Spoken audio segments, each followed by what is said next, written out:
அம்பேத்கர் அவர்களை பற்றி யோசிக்கும் போது கண்டிப்பா சட்டம் ஒழுங்கு சமூக நீதியை பற்றி யோசிக்காம இருக்கவே முடியாது. இன்னைக்கு மணிப்பூர்ல என்ன நடக்குதுன்னு நம்ம எல்லாருக்குமே தெரியும். ஆனா அதை பத்தி கொஞ்சம் கூட அதை கண்டுக்காம ஒரு அரசு மேல இருந்து நம்மளை ஆண்டுகிட்டு இருக்கு.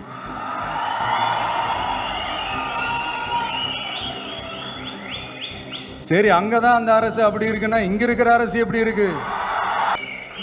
இங்க நம்ம தமிழ்நாட்டில் வேங்கை வயல்னு ஒரு ஊர்ல என்ன நடந்துச்சுன்னு நம்ம எல்லாருக்குமே தெரியும். சமூக நீதி பேசுற இங்க இருக்கிற அரசு அதுக்கு எந்த விதமான ஒரு நடவடிக்கை எடுத்த மாதிரியே எனக்கு தெரியலையே. இவ்வளவு காலங்கள் தாண்டி, இத்தனை வருஷங்கள் தாண்டி ஒரு துரும்ப கூட கிள்ளி போடலையே.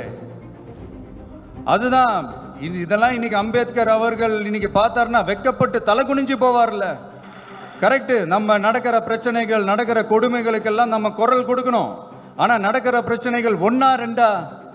பெண் குழந்தைகளுக்கு எதிரா, பெண்களுக்கு எதிரா, ஏன் மனித உயிர்களுக்கு எதிரா?